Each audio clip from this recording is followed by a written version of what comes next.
बऱ्याच ठिकाणी ना लोकांकडे आयडियल ॲसेट्स असतात आणि दे डोंट नो ह्या ॲसेट्सचं करायचं काय. पण त्यात ॲसेट सुद्धा एक लेव्हरेज आहे. म्हणजे त्या ॲसेटला तुम्ही लेव्हरेज करू शकता and you can become associate in a new business. म्हणजे तुमच्याकडे वेअरहाऊसिंग आहे किंवा तुमच्याकडे कमर्शियल स्पेस आहे.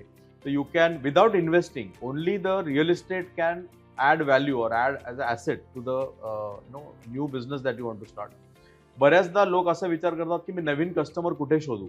पण एक कस्टमर बेस झाला तर त्यालाच लेव्हरेज करून आपण त्याचा दुसरा प्रॉब्लेम काय सॉल्व्ह करू शकतो ते पण आपण चालू करू शकतो आणि त्यातनं नवीन बिझनेस जनरेट करू शकतो. टाटा, महिंद्रा, बिर्ला हे लोक काय करतायत? They are leveraging their customer base. Correct. म्हणजे टाटा मिठापासून ते गाडीपर्यंत सगळं काय बनवतात. Everything in between is made by them. घरं बनवतात, स्टील बनवतात, नमक बनवतात, पाहिजे ते सगळ्या गोष्टी बनवतात. तर ते कशासाठी? कारण they are leveraging their brand name. They are leveraging their relationship with their existing customers. तर तुम्ही हे देखील करूच शकता.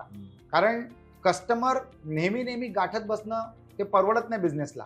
तर ऑलरेडी तुमच्या सिस्टीम मध्ये आलेले जे कस्टमर आहेत त्यांच्या बरोबर आपण मल्टिपल बिझनेसेस कसे करू शकतो ना, ते महत्वाचं आहे. Life is all about building bridges.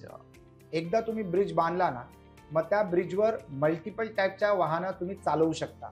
प्रत्येक गाडीच्या ब्रँडसाठी एक वेगळा ब्रिज बनत नाही. तर business is like a bridge.